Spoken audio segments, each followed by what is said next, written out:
All right, good evening and welcome to the Monday, October 23rd meeting of the Green Bay Plan Commission.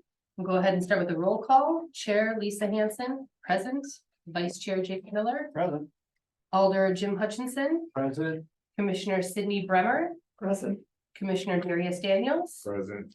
Commissioner Ken Ravinsky. Present. And Commissioner Michael Paradic. Present. All right, moving on to the approval of the agenda. Approval of the agenda for the October 23rd, 2023 meeting of the Plan Commission. So moved. Second. Motion by Commissioner Bremer, second by Commissioner Paradic.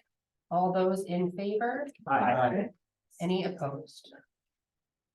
All right, moving on to the approval of minutes. Approval of the minutes from the October 9th, 2023 meeting of the Plan Commission. Move to approve. Second. And a motion by Alder Hutchinson, a second by Commissioner Ravinsky. All those in favor? Aye. Any opposed? All right, and then moving on to regular business. And we are starting with a public hearing. This public hearing has been properly posted. And public notification has been published in the Press Times. The Plan Commission is interested in hearing public comments on the subject agenda items. We invite your comments and ask that after your name has been called, you state your address, whether you represent a group or association, whether you favor, oppose, or only providing information in this matter, and your comments or concerns. We also ask that you confine your testimony related to the facts on the proposal at hand and avoid repetitive testimony. City staff will provide a presentation during the public hearing, and questions raised by the public may be asked, but they will not be answered by staff until the upcoming actionable item. You must be recognized by the Plan Commission in order to speak, and please address your comments to the chair. Comments will be limited to 3 minutes. We'll now open the public hearing on item number 1. Public hearing on a request for a conditional use permit at 1184 Shadow Lane to allow a detached structure with a metal exterior finish exceeding 120 square feet in the low density residential district, submitted by Dale and Sandra Stewart, property owner. Thank you, Madam Chair. So this request is for a 140 square foot metal detached accessory building. Anything over 120 square feet requires a conditional use permit. The property is located at 1184 Shadow Lane. We're missing stuff here. The zoning, the surrounding zoning is R1, low density residential, all the way around it. And then for future land use, similar pattern where it's the low density, friendly land use. Here are some photos of the shed in question. The building, the property owners did get a permit to put up the building. But when the inspection occurred on it, it was discovered that the structure was metal, which requires the conditional use permit. So they are here to get that corrected. As far as the site goes, it does comply with all setbacks. Again, it's just the size of the structure. There are conditions, because it is a conditional use permit, there are certain conditions that do need to be met when we review these items. So one, the establishment, maintenance, or operation of the conditional use will not be detrimental to or endanger the public health, safety, and care. In this particular case, the metal is of a higher quality and design color than typical sheet or corrugated metal shed and is compatible with homes and adjacent neighborhoods. The establishment of the conditional use will not impede the normal and orderly development and improvement of the surrounding property for uses permitted in the district. It's not visible from the street, and only about 3 to 6 neighbors adjacent would be in. The conditional use, its exterior architectural design and functional plan of any proposed structure will not be interest to the use of other property in the immediate vicinity, nor substantially diminish or impair property values in the surrounding neighborhood. It's only internally used and temporary in nature, so unlikely to impact values. And then it doesn't really have any impact on items 4, 5, or 6 regarding, utilities, providing ingress and egress, traffic congestion, parking facilities. And then finally, number 7, the conditional use shall in all their respects conform to the applicable regulations of the district in which it is located, and all other applicable city ordinances. If something is found to be wrong with it, the city inspectors will go out and handle that. We do like this standard in our ordinance. We have seen several of these come before the committee, but we are really mindful that with it being a conditional use, that it all depends on the site that's presented before us. And to make sure that it is appropriate. And I'll leave it at that, because I guess the next step would be the recommendation. Thank you. All right, so this is the public hearing portion of this item. Is there anyone wishing to speak on this item? You can just come and walk to the podium, state your name and address for the record, please.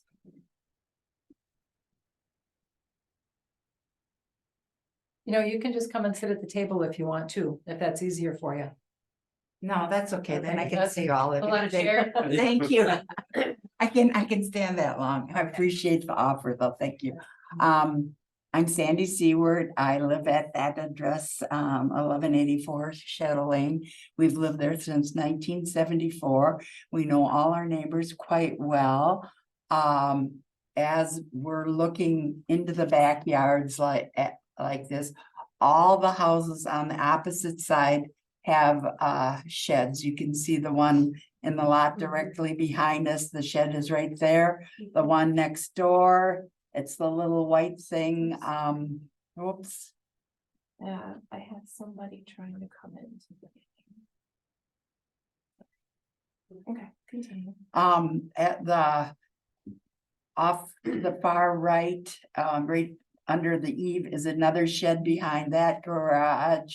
And there is another one yet farther down. So every house on that side of the street has a shed. From the front view in the bottom lower corner, there is a shed right by that garage door. They have a shed.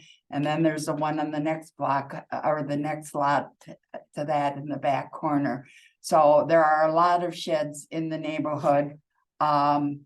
We cannot see the metal one that is between the two sheds in the back, because our shed blocks that one, and that is an older one that is a little bit rusted, but it's basically, it's in pretty good shape.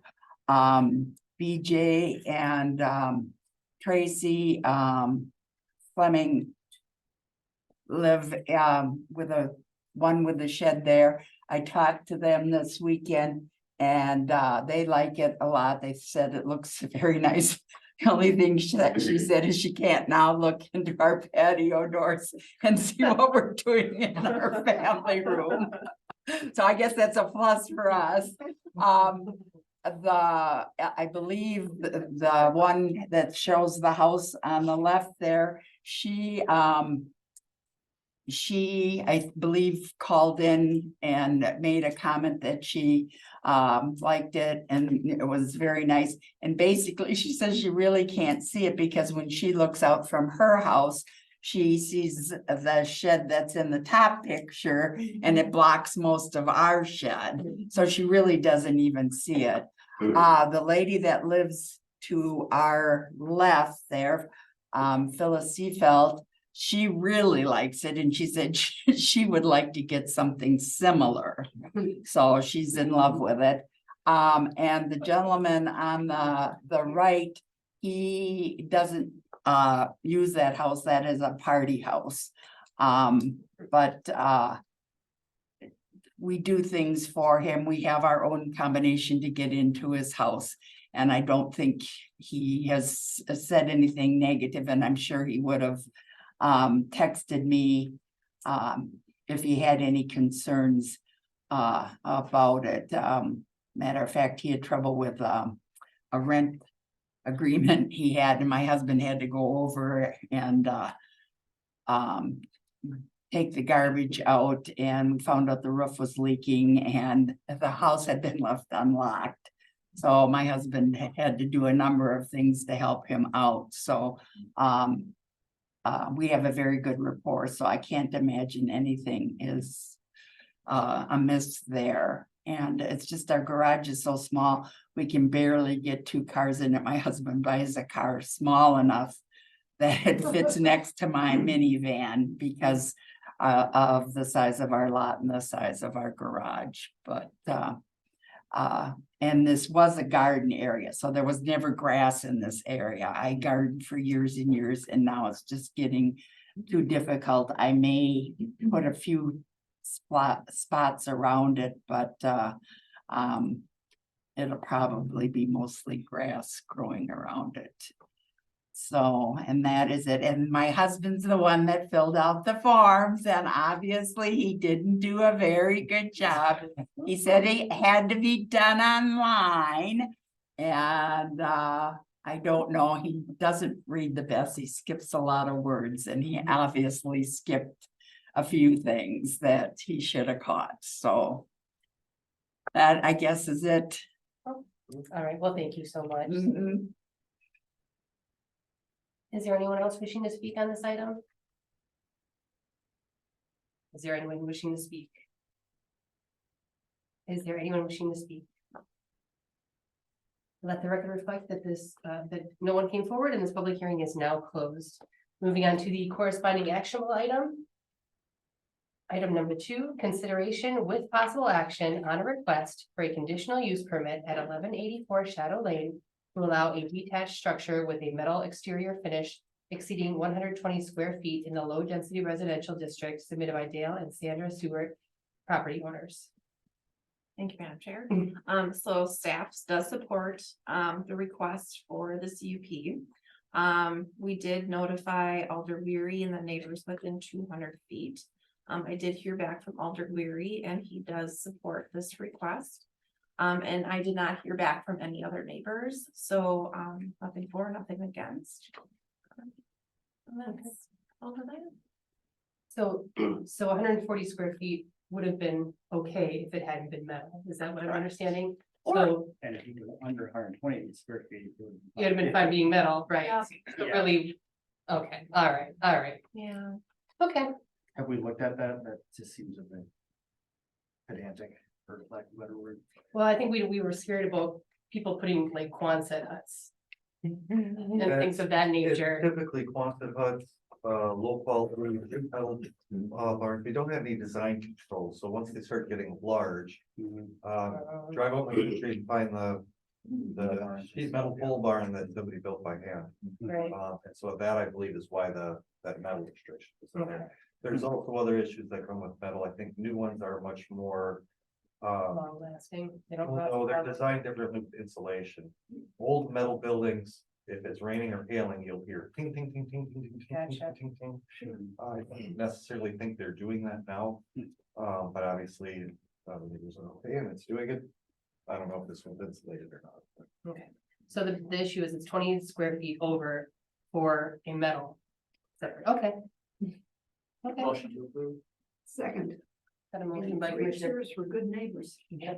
motion by Commissioner Pratt, the second by Commissioner Bremer. Any further discussion? I just wanted to open the floor to let Dale defend himself about the permit thing. No, there's no defending that. He probably must know Yeah. something. so. I've been married 52 years. All right, so. Motion by Commissioner Brown, second by Commissioner Bremer. All those in favor? Aye. Any opposed? All right, and then that will move forward into city council. Is there one on Halloween? They didn't put a Halloween, No. did they? I'm Okay, gonna do that to us. so what, the 7th? When does it feel- October 7th? November. November. Oh, I'm sorry, November. I've gone backwards in time. All right, November 7th will do. Okay. All right, then moving on to item number 3, which is a public hearing. And the public hearing has been properly posted and public notification has been published in the Press Times. The Plan Commission is interested in hearing public comments on the subject agenda items. We invite your comments and ask that after your name has been called, you state your address, whether you represent a group or association, whether you favor, oppose, or are only providing information in this matter, and your comments or concerns. We also ask that you confine your testimony to facts related to the proposal at hand and avoid repetitive testimony. City staff will provide a presentation during the public hearing, and questions raised by the public may be asked, but they will not be answered by staff until the upcoming actionable item. You must be recognized by the Plan Commission in order to speak, and please address your comments to the chair. Comments will be limited to 3 minutes, and we will now open the public hearing on item number 3. Public hearing on the request to amend a planned unit development for property located at 3757 Vital Place, 641 South Grandview Road, 3751 East Mason Street, 3760 East Mason Street, and 3855 Finger Road regarding amendments to section 2.c.7 signage submitted by Carnivore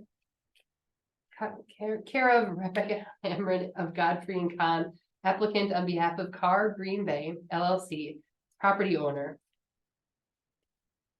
Okay, sorry. Hmm. All right, so you're looking at the Grandview Industrial Park, and this is part of a PUD that was approved back in spring of 2022.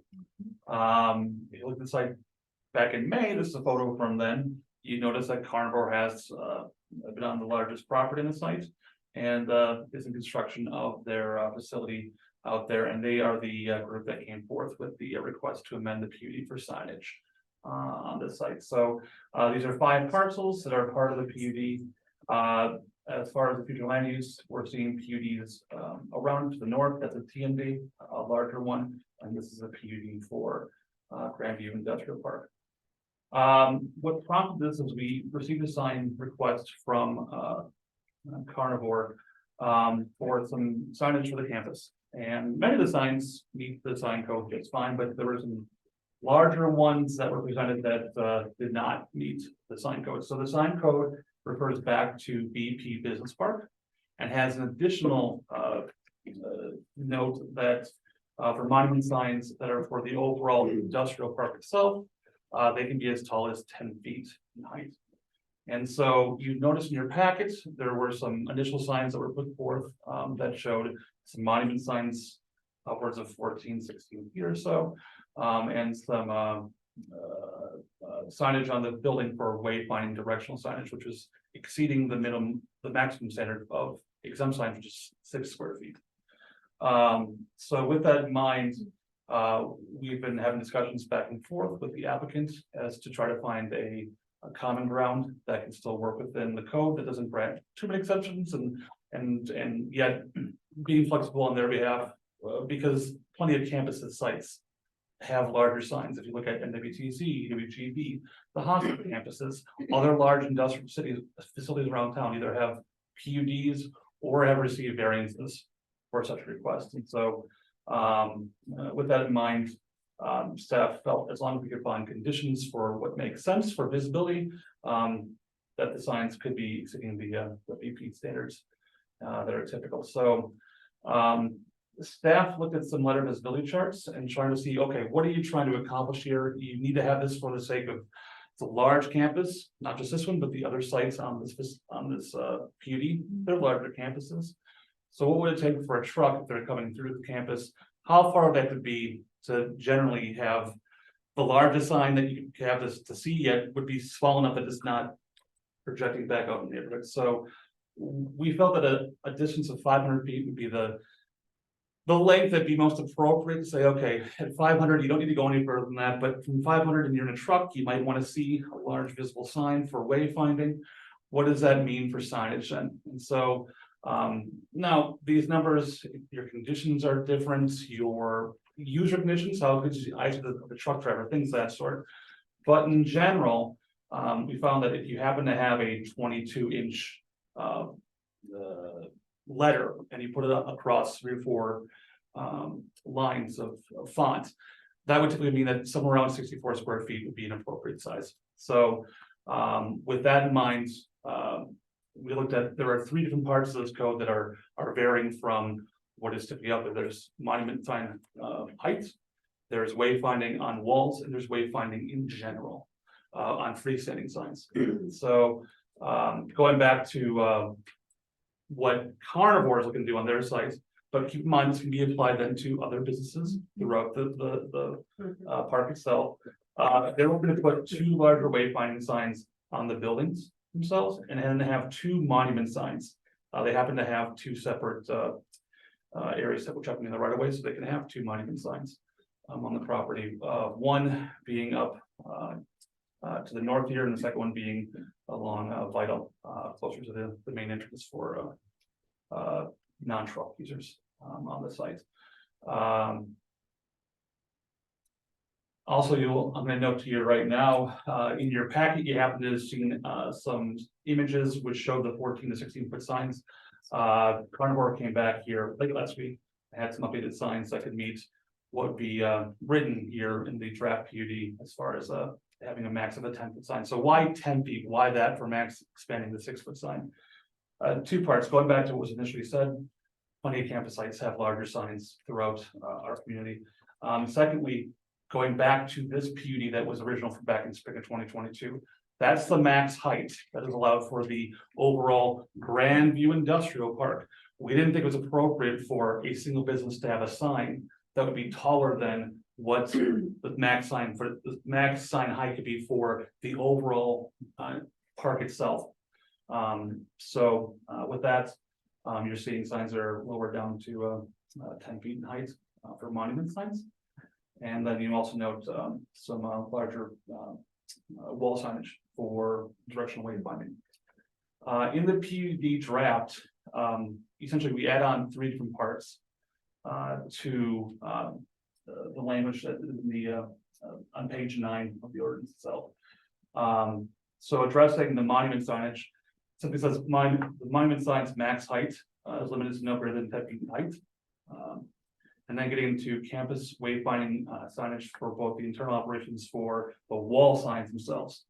Directional signage is limited to no greater than 64 square feet per sign. That goes back to our thought that if you have a large wall, you want to see from that distance, 64 square feet, this makes sense. Any directional signage exceeding the standards for the BP district shall be counted towards the maximum attached sign area for signs attached to buildings. What does that mean? There's still, you can put wall signs as part of the BP code onto a building. But if you're exceeding the typical exempt standards, with, let's say they put a 64 square foot sign onto a building, and you have your maximum square footage for a building, let's just call it 400 square feet. 400 minus 64, that leaves you then with 336 square feet of square footage for your typical signage on a building. So it's not trying to clutter it up or keep it exempt. It's just taking what could have been for your square footage and still compressing it down to that overall number. And then finally, no greater than 10% of that directional signage may be used for branding purposes. You know, they don't show around here, but thinking of other places, other spots may want to put on some sort of branding. We're trying to limit that to a smaller number so it doesn't become its own sign in its own right. It's meant for wayfinding and directional signage. Then comes campus wayfinding for internal operations freestanding signs. So these would not be attached to walls. These would be just signs that are on poles, things of that sort. We didn't feel that having a 64 square foot sign for those would be appropriate.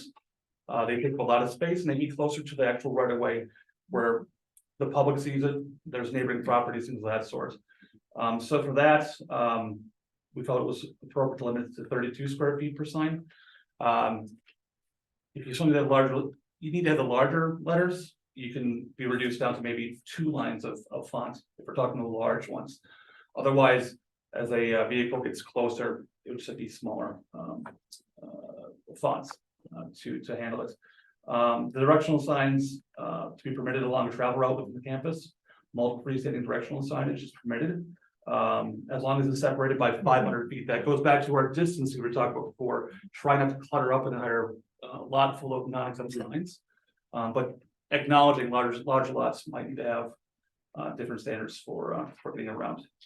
Sign height limited to 8 feet, and going back to once again, no greater than 10% of the sign being used for branding purposes. Those are the highlights in the draft PD. You'll also note on sheet 1, there's a few changes for addresses and tents, things of that sort, but those were the edits to the PD itself. Right, thank you. And now with this public hearing, we're looking to hear from people who are favor, oppose, or providing information only. You can just to the podium and state your name and address for the record, please. My name is Jim Gretza. I live at 3667 Finger Road. And I'm going to give you the history, but first of all, I want to make a comment that when people make these decisions about zoning, I wish people would get in their car and drive out to see what they're affecting. Could you put up the map that showed the property where we live? There were some yellow lines on it there. So right across the street from the property on the corner is our house, right?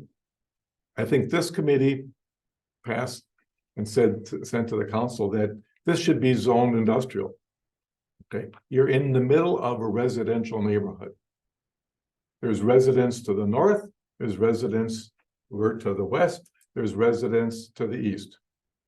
So my title of this is Enough is Enough, please. Is there a sign on my back that says kick me? That's what it feels like. It's truly what it feels like. So the history is the city and this committee said, let's put an industrial factory over here, right? Let's just do that. I don't know if anybody but went out to visit it. I had a council member after the vote said, is there any vacant land out there? There's all kinds of vacant land. Why did the city do it? The mayor told me because the city had no other land for this. I don't think that's 100% true. I think what the mayor meant to say was the city had no other land they could give to these people. If I'm not true with this, please tell me. I'd like to know what the city was paid to get this property to these people. That's my first question. I also want to know what's the value of this property? Because if they gave it away, even if they didn't give it away. So the city went ahead and did that. And we are living with the ramifications for it. And I just don't understand. So what else happened? This Finger Road, if somebody could kind of, you know, where it comes past our house, goes past this factory, and then terminates because it used to be Finger Road all the way. In front of this factory, it's no longer Finger Road. It's Vital Street or something. To the east, it's Finger Road. To the west, it's Finger Road. But right in front of their property, it's Vital Way. Can I change my street in front of my house? That's a rhetorical question. You don't need to answer that. So that's another issue that comes up with this thing. So on the corner of Grandview and Finger, if somebody's trying to find my house, they drive to that intersection and says, the road going east and west is Vital. Are they going to stop and turn there to find my house? No, that's not Finger Road to them. So again, something else was saying here, just do this, it's okay. The right of way that's in front of them that terminates, but theoretically keeps going. I asked the city, who owns that? And the answer was the city owns that. Then the question I have is, why is there a sign that says private driveway? The city owns that. Why is this? I don't fault the company. I fault the city for allowing themselves to be pushed around. The principal address of this business, I'm looking on the city site, is New York City.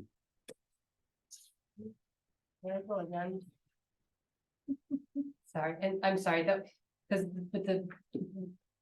with the public hearings, usually we're limited to 3 minutes. And I appreciate your commentary. Did you have anything specifically talking about the signage? The signage, yeah, there's no reason to change the PUD signage requirements. There's none. But I want 2 other comments quickly. Okay. I was told by a city official, this plant will not generate any odor. $3, and that promise I can get a cup of coffee. Also, I would like somebody to send me the ordinance that says what odors, you know, how is the limitation of odors, and also what's the limitation on noise. They're going to freeze dry product here, which means there's refrigeration, compressors, and motors. I'm going to guess there's going to be lots of noise generated for this. So don't change the PUD, keep it as it is, and please, please don't stab us in the back anymore. We're people. We live in the city. We pay our taxes. They went up over 10%. The owner of this principal address, New York City, not Green Bay, Wisconsin. Thank you. Thank you very much, Mr. Gretza. Thank you. I am Jackie Gretza. I'm Jim's wife. We bought our property about 10 years ago. My husband went to the city hall, asked city hall workers, how was this property zoned? Because it was for sale by owner. We were told it, because there's like 268 acres of farmland around us. And they said, well, right now it's potentially going to be a residential neighborhood. So I thought, well, that's coming. You know, there are lots of neighborhoods being built around us. A city neighborhood is expected and would be acceptable to us. Shortly after we moved in, oh no, in October, we moved in January. In October, we received a letter that said they were changing the zoning, and this would be multifamily. It would be businesses. There would be apartments. And across the street from us, where this factory is being built, that was also supposed to be, I think, what do you call those, 2-level homes? Townhomes. Yeah, maybe like a townhome. Okay, that's what that was going to be, and that was really going to affect the lady who lives just north of their property. She was going to have to pay a widow lady. Her husband was a city of Green Bay fireman. She was going to have to pay to have curb and gutter, lights and streets put in next door, right next to her property. How is that lady going to afford that? Okay, but also then along with our neighbors, we did not want this factory built at this location. This had been our residential neighborhood. The city gave the property to this dog food factory at no charge. And where there were still large parcels in the city of Green Bay, in the industrial area, that were available, that this dog food factory could have built on. You drive down Huron Road, you say 50 acres, 5 acres, 10 acres. There's that, and that's just a small portion of the land that is available in that area. And then the city, the area where this dog food factory is being built, requests a sign to be placed on land that is not part of their property. It belongs to the city. It's right next to the water department. So they want to put this property of a sign on the corner of Finger and Grandview, or now Vital Way. And then the factory is requesting that the sign be allowed to be larger than what is allowed by current city regulations. I suggest that the city, that the factory sign be placed in front of this huge factory facing Mason Street. I mean, we walk past this property every day, twice, with our dog.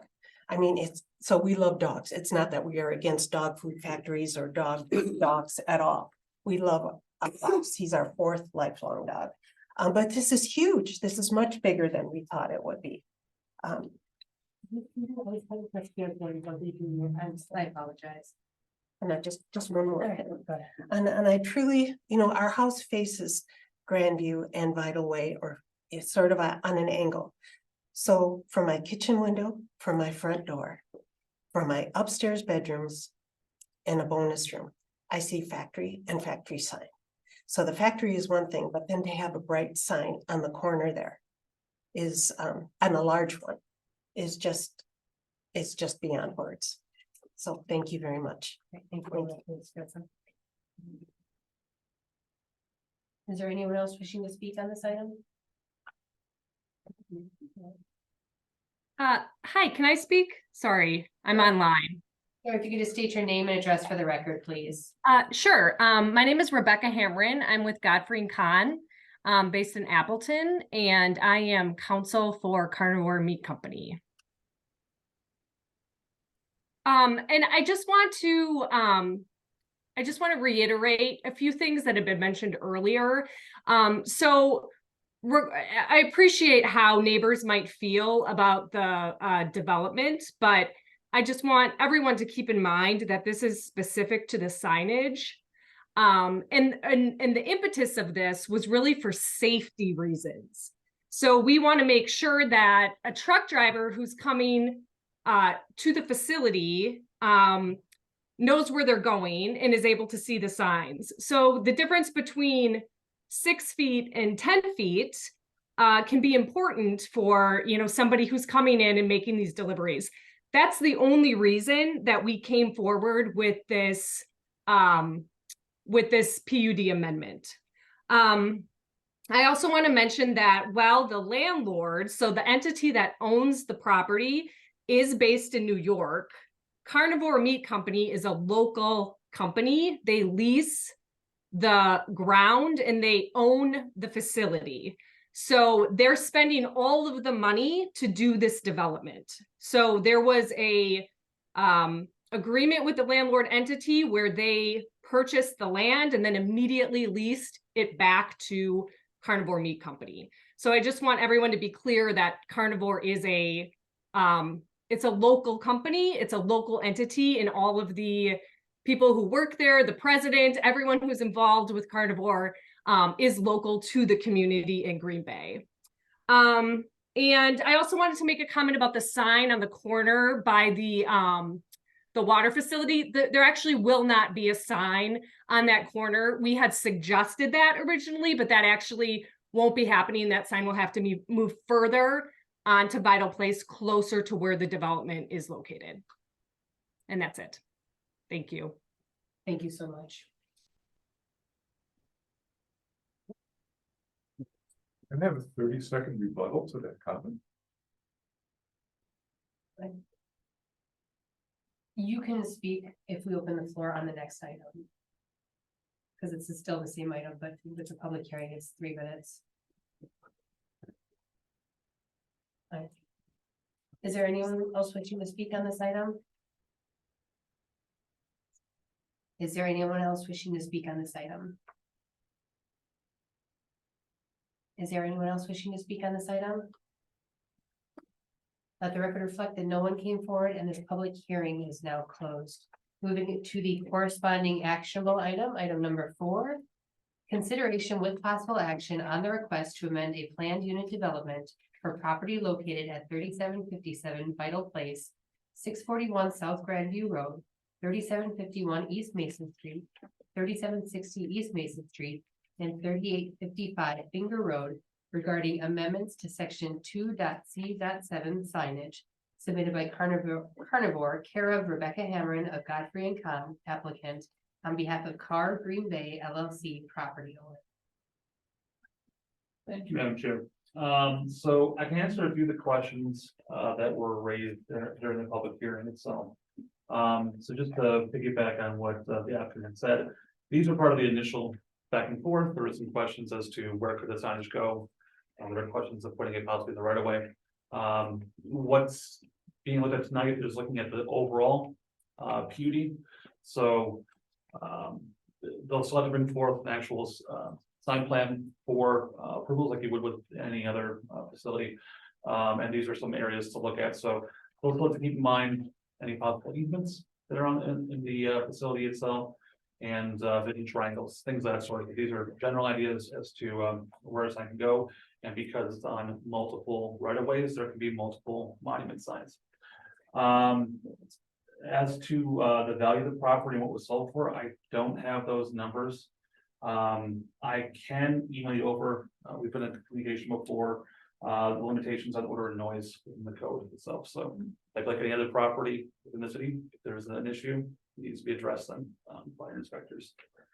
And then, so additionally here, these were the additions to the PUD, and staff recommends approval of the draft PUD amendment. Thank you, Jim.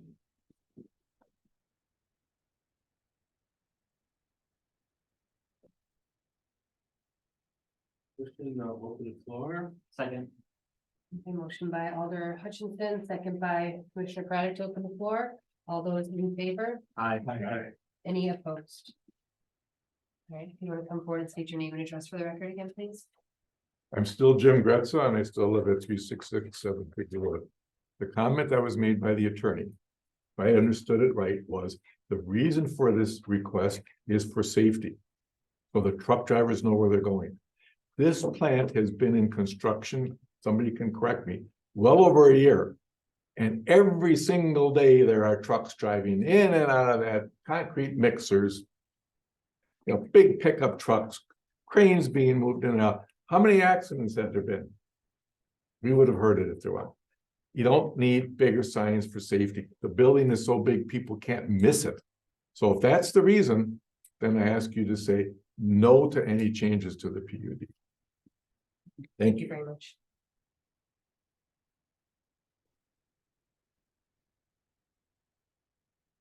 Question for staff.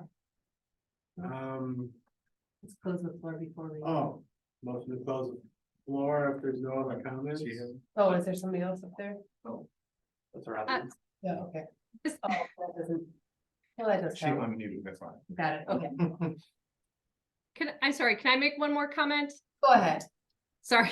Okay, again, Rebecca Hamron from Godfrey and Kahn in Appleton, Council for Carnivore Meat Company. I just want to say that the reason for the safety concern is that once the development is completed, you might have delivery drivers who aren't familiar with the property, weren't involved maybe in the construction aspects, and they would want to go down Vital Place, which actually isn't the location for the deliveries. All of the larger trucks should do the deliveries on the back side of the property, which is off of Grandview. So that's sort of our main concern from the safety standpoint, is if the truck goes down Vital Place, there's not a good way for them to turn around, and actually would kind of create more of a logistical nightmare. So we want to make sure that they go down Grandview and they know to go down Grandview, and there's a large enough sign so that they're aware of that. So anyway, that's just my final comment. Thank you. All right, thank you. There is a place to turn around. Yes. Can I say one thing? Yeah, okay. All right.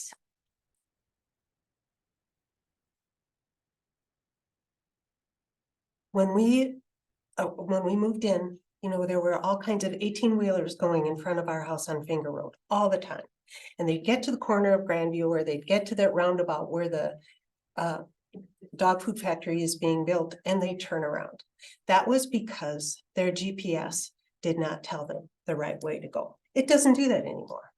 I mean, that people must have gotten updated GPSs, and they know which way. They don't go down Grandview, they go down Mason out to Ledgeview in that area. So I believe that, and truly, there are, as my husband said, there are trucks upon trucks upon trucks that start at about 5:30 in the morning, because our dog wakes us up about then, wants to go out.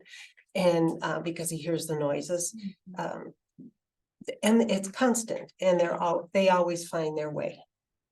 So I don't go along with they won't find their way. I do believe they will find their way. Thank you. Okay, thank you.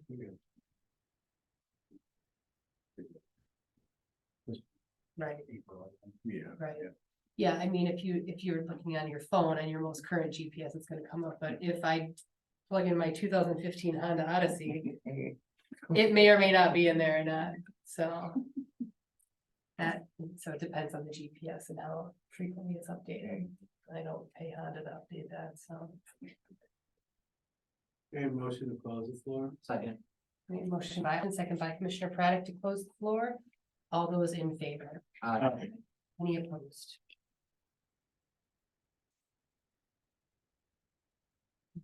You have a question? Yeah, I had a question for staff. I talked with Public Works, and apparently there's some locations where the water main is coming down. Want to make sure that the easement, I would assume the easement locations would not be locations where a sign would go, especially if it's freestanding. Yeah, correct, yes. So is there any, do we have to say anything about that? No, just like any other typical place where if there happens to be an easement that is in place for a property, it would usually trump what we have for areas that can be closer to a road. Their easement is what's controlling what could or cannot be placed there. Okay, and I was concerned about, I thought it was a lateral for this factory, but apparently it's a smaller diameter pipe that's facilitating water to the rest of the lots. So it's not just for this company, the easement is for all of them. Right, I just wanna make sure that that's taken into account when a location is picked for a sign. mhm. I don't believe it needs to be it'd be redundant at that point to note that the easement, it cannot be inside the easement if the easement. Restrictions meant not having anything on top of it, i.e. signs, so. Should be good in that factor. Okay. Let me check. I am the alder for the property you're on. Across the street on this property is Alder Grant. So that's why there's two alders. So on my properties, that's kind of an issue for these people. And I always commend people who have issues to come forward, and you didn't disappoint me. I was expecting you to be here, because you were here during the first round. So I appreciate public comments, especially if it affects you. That is a large development. I've been by that site many times. I've been by it on my bike. We bike out there. I live in that Alder district, so I was kind of surprised at how big that facility is. They're not kidding when they say it's a big facility. Now, there are two different parking lots. There's one on the south of it and there's one on the north. So I can kind of see the reason, you know, if the truck's coming, I'd want to know, I would like to know where to go, like if I was driving that truck.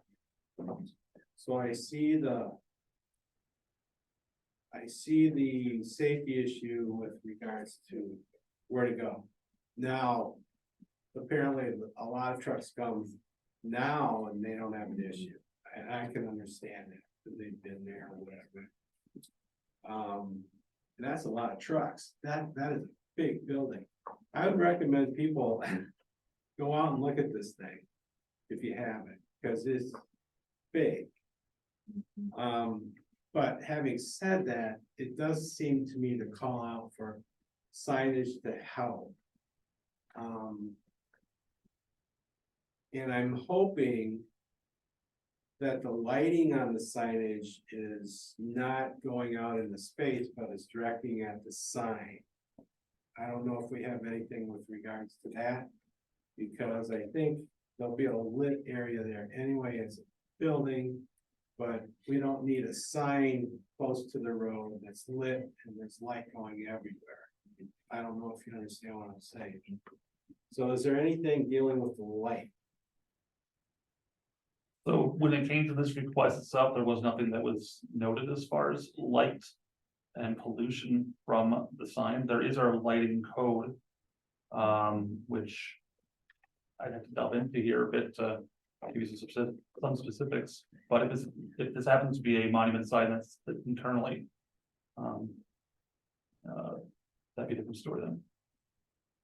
So there is something is there language in this or in the city code that like measurable at the property line, that you can measure the light and Correct. There is for lighting that occurs, be it for a sign or for other purposes, there is a measurable light ordinance that limits how far or the intensity that it can be to different districts and things of that sort. right. Okay.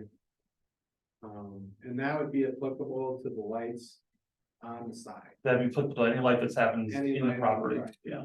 Yep. Okay. Thank you. And just to take that a step further, do we know whether the signs proposed are lit from inside or outside? Do not know. That's the applicant, but as far as the signs that we're seeing right here, they still are just conceptual. They're not the official sign. We looked at these and went, okay, how would this apply to a typical sign package throughout an industrial park, things of that sort. And so we didn't get into specifics as far as lighting, whether either interior or internally or externally. You took seriously the issue about safety and worked on the visibility of the signage. I appreciated that a lot. And also the overall construction of the industrial park. And the inappropriateness of having one company, however big it might be, have a signage that is bigger than the industrial park signage. It seems to me that the changes you made in that were appropriate. I would want assurance that light pollution would be a minimal issue, I would think, and my heart breaks for you because this does happen whenever there are significant changes all the way through town. The house next to us is up 8 feet overlooking our house now because of the requirements of the flood zone. All kinds of things that were not known when I purchased that nice low-lying house. So these things do happen. They were painful when they do. And we're at my home that had been in the middle of farm country that's now across from a large meat operation. I would be upset too. I don't want the light to be at the neighbors. And I think we need to have some reassurance as if we go forward with this, that there will be appropriate prohibitions on that, appropriate protections against light shining toward the neighbors. That's adding insult to injury. It is, And yes. I really do understand that feeling. You need also be aware that as far as noise and odor are concerned, the city controls those by virtue of complaint. And if you find noise that is troublesome or odor that is troublesome, you call the city inspections department. And it goes from there. It's something that can't be controlled in advance. It has to be dealt with by complaint. Our hands are somewhat tied because this is just about signs, and the decision to have an industrial park was already made. As sad as we might find the consequences of that for people who are already in the area. That said, I think that with I don't want to put out craft language right now, but I would like there not to be interior lighting on the sign that would project outward. Only lighting from the outside that projects to the sign.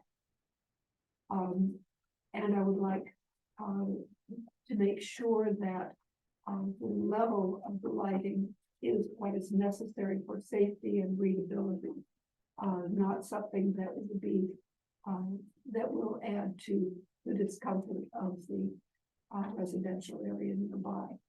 With that said, and trusting you all to come up with appropriate language for that, I would need agreement to the recommendation.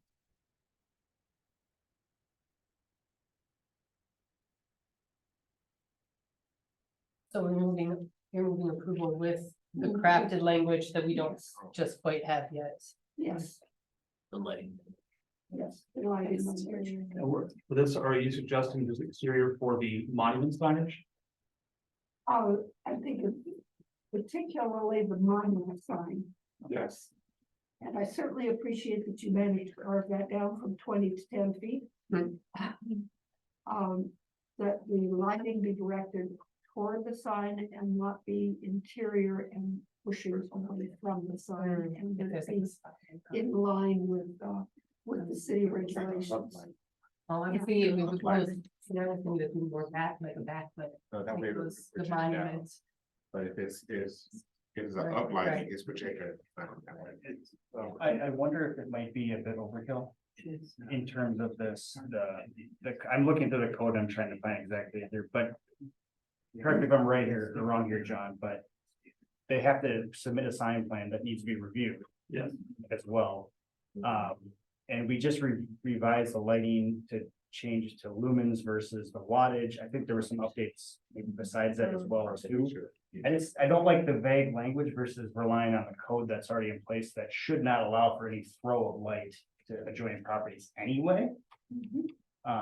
So I'm wondering if maybe somebody's up to date enough on the lighting that could speak to what we could expect there. Right, so there are our standards for, what would require having, exterior lighting plan. Those are typically for things like, recreation facilities that are adjacent to single family, two-family properties. But I don't know if this site happened to have a photometric plan originally for the site, but it didn't for the sign, because the sign didn't exist. So we could make it a requirement, essentially, that a photometric plan has to be submitted for the signage. And that would be part of the exterior, site lighting review, sorry. Exterior lighting plan, yes. Okay.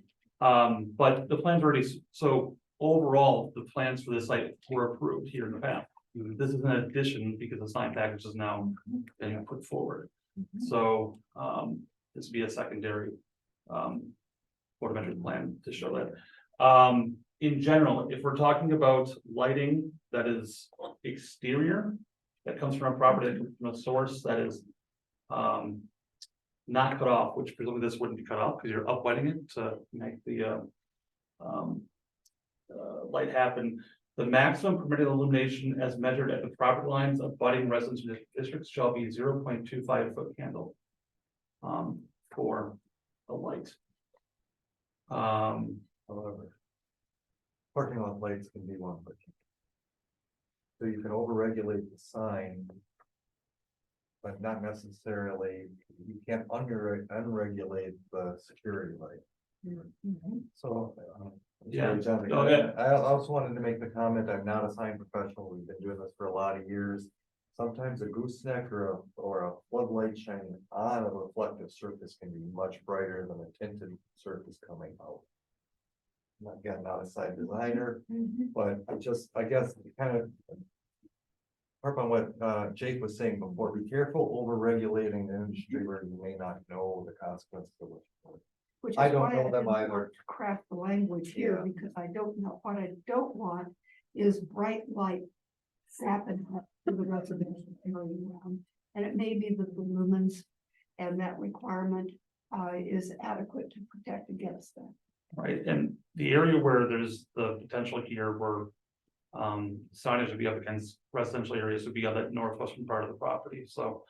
We are discussing one sign plus, while it was not suggested by Carnivore, we're looking at the overall site, all 5 sites. And so they have not suggested having a 32 square foot wayfinding signages would be freestanding.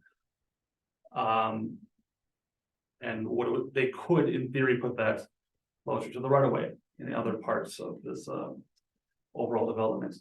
I would say most of the sign packages that we give for that are signed, when that occurs, it's a larger sign. They are lit internally for signs that size. When we're getting larger, they're usually lit internally. Doesn't mean this could be, it would be, but just noting that's what they've been.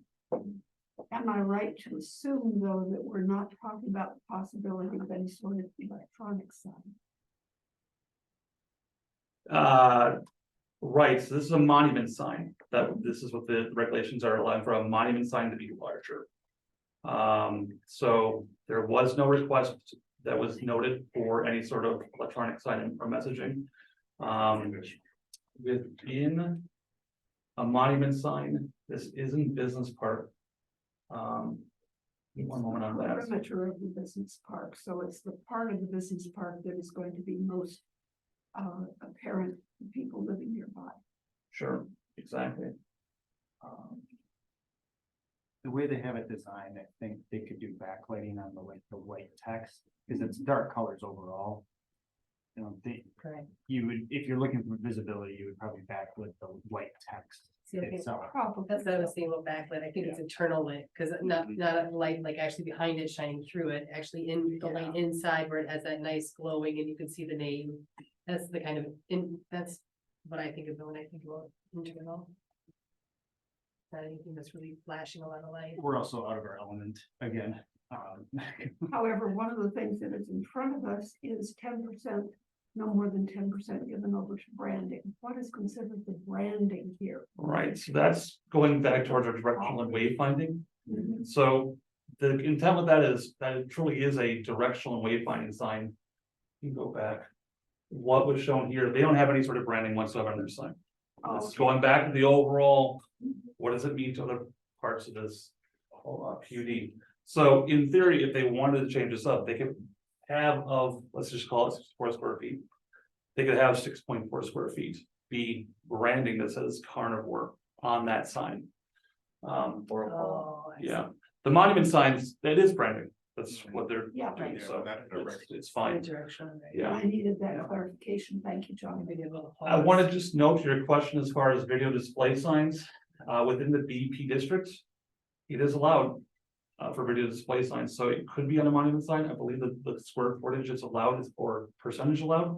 Is up to 50% of a sign itself could be used for video display purposes. They're not asking for that here in this initial, but could they come back? Yes, they could, and it's allowed within the code to have that emitting lights coming off of. And that's generally something within the BP. And you pointed out before that we're talking about not just this one particular property, but the entire. Yes. PUD. And it would seem to me that having video display signs along the perimeter of the BP directly across a residential area is not a good idea. Right, I'll take it back, so if it's facing with it, it has to be facing, that's the issue, within 100 feet of a residential zone property, facing, that's not allowed. Okay, good. But doesn't mean there couldn't be perpendicular, things of that sort, so. It cannot be facing any sort of residence, and I guess that would come into play eventually for folks who are. Maybe on East-West Street might be more particular within this overall business park. Right, some of the other conditions, they have to be separated 100 feet from each other, the video display signs, but when you think video display signs. Think every school has one, most churches have them, most of them are located in neighborhoods. They can be regulated to time and stuff like that as well. I guess I just want to make the point that I know the gentleman had said that the city came in and changed this maybe arbitrarily. It's been on the books since 2002 that this is an industrial park area, future land use. Generally, anybody. It's not true. Should look, it is true, sir. People was live there. I was there. I was worked on that. So then that was adopted in 2010 by the council. So future land use plan, I mean, again, it's not much talking about here today, but. This is about a 55-acre area right now that industrial park is anticipated to expand to around 400 acres. So I just want to make that clear that, you know. It's 1/8 of what it will be. Which That way? would all be to the south. To the south. Okay. All of that grass. There's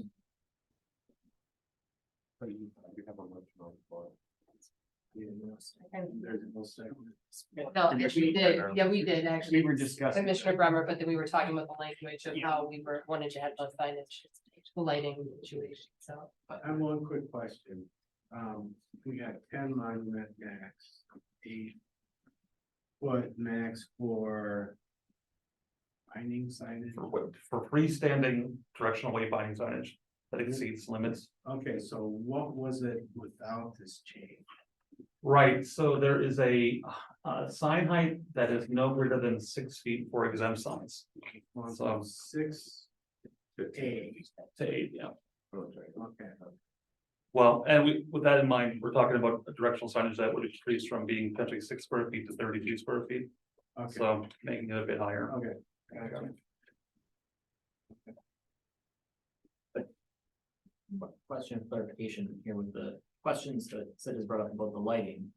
Even if we were to ask, for example, we were to hold this and ask them, can we put more details in the lighting? We wouldn't hold them to the lighting that they provide us, even on this, because it still has to go through another approval. So we're not approving. Even if we had all the details of the lighting today, that could all change tomorrow. Correct, it's conceptual, that we've gone, yeah. But the idea that the height of the sign is what we're usually talking about. This is setting up parameters to come in for not just them, but for other folks in the PUD to have their signage. Okay. So it wouldn't make a difference. And the lighting is all regulated in another part of the code. Correct, Right. yes. And just for the sake of clarity, who then will approve the final signage? It's found, we'll go through our departments. but not here, it just. No, yeah, that's a typical sign plan that comes through. Yep, and there are other signs that get approved, obviously, that go through other PUD signage. Looking a lot at I-43 Business Park, which has multiple amendments to the signage out there for that facility, for those facilities. Your second. We have a motion by Commissioner Bremer, second by Commissioner Daniels. Are we then, is the motion to accept it as recommended by staff? Noting the concern and trusting the staff to attend to it. For lighting, Right. are you looking to have additional lighted language in the? No, I'm not No, 'cause looking the for light- additional light. Okay. I'm saying, okay, we've had enough conversation about that. You all know what the issue is. And the concern is particularly for the residents nearby to the Glen. Okay, so as written. Motion by Commissioner Bremer, second by Commissioner Daniels. Any further discussion? Okay, and then we'll go ahead with a voice vote. All those in favor? Aye. Any opposed? All right, and then that will move forward then to city council for November 7th. All right, moving on to informational directors reports. Unfortunately, I don't have any updates for you. Things are continuing to work themselves through, so no updates. But Dave, do you want to update on comp plan? Our consultants have been talking this week. Yeah, so, Jose Levine, the consultant group that we hired out of Chicago, they're gonna be up tomorrow and Wednesday. To do their initial kickoffs. The only thing we've ever talked to them, well, they did come up for their interview, but we only talked to them online through Teams, so. So there'd be a team of three planners from Jose Levine and one, community and engagement professional from all together. Tomorrow they'll be coming up to do some staff discussions, some data needs stuff. They're gonna meet with all the department heads. And kind of do what's called a SWOT analysis, strength, weakness, opportunity, threats. And a little kind of focus SWOT analysis. Then we're gonna take them out on a 5-hour jaunt around the city. 5 2. 5 2. 5-hour tour, yep, and we'll be hitting, all areas, good, bad, ugly, of the city and kind of. Getting them into that. Wednesday, they will meet with staff again in the morning, kind of do their own tour for about 3 hours. With all the staff there to comment. And then in the evening at 6:30 after INS and Parks, they will be doing a roundtable discussion with all of the council members who are invited, so whoever comes. They will do the roundtable with them. Again, kind of a SWOT analysis, and during those meetings as well, they'll be discussing the process, the timing. And sort of the scope of what's gonna be happening. Yeah, so that's gonna be an exciting couple days for me. A lot of driving around the city, which is kind of cool. I do that all the time. So that's kind of exciting. So this process is kicking off. I suspect a lot of this winter is gonna be data gathering. Analyzing old plans, seeing what's been approved, what's been done, what hasn't been done.